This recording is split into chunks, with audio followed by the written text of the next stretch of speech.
Hi, I'm Anthony from learningtoplaytheguitar.net. In this video we're going to look at two chords, E minor and C, and we're going to learn how to change between them.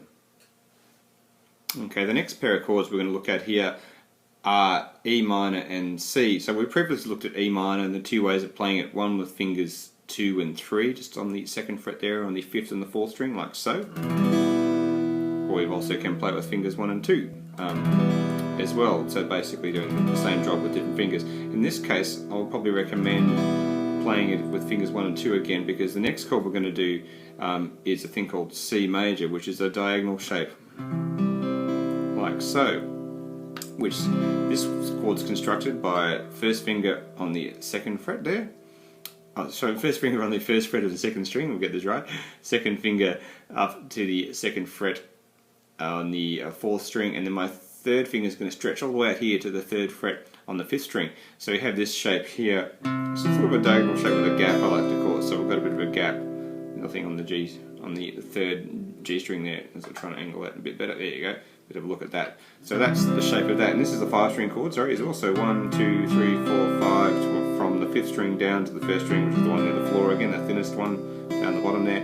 And the challenge with this chord is to ensure that fingers don't roll over too much, and we get this sort of blockage and clunkiness happening again. So make sure the fingers are on the fingertips, and it is a bit of a stretch. So you've got to develop that idea of stretching this 3rd finger out, which can be hard when people start out. So if you're having trouble getting this chord to work because of your rolling, or that 3rd finger doesn't just allow you enough stretch, build it up one finger at a time. So for some beginners I recommend start with just finger number 1, because it has to be right in the middle.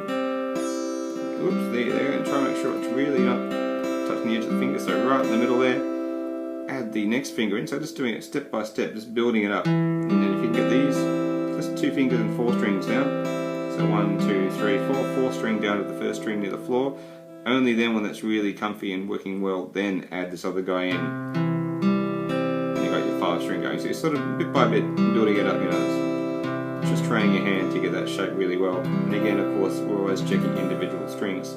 So now the trick, what we want to do here is change from E minor to C.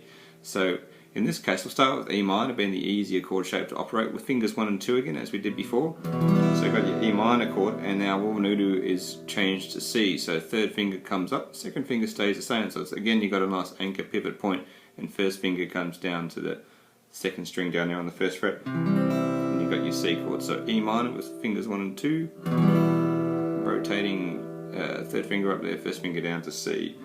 So the trick is to try and train this 2nd finger not to lift off. And so backwards and forwards between the two here. This is actually that Nirvana tune, Something in the Way of Nevermind.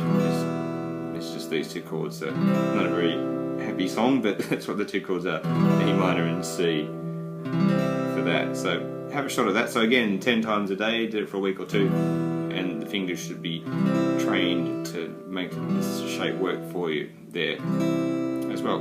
Alright.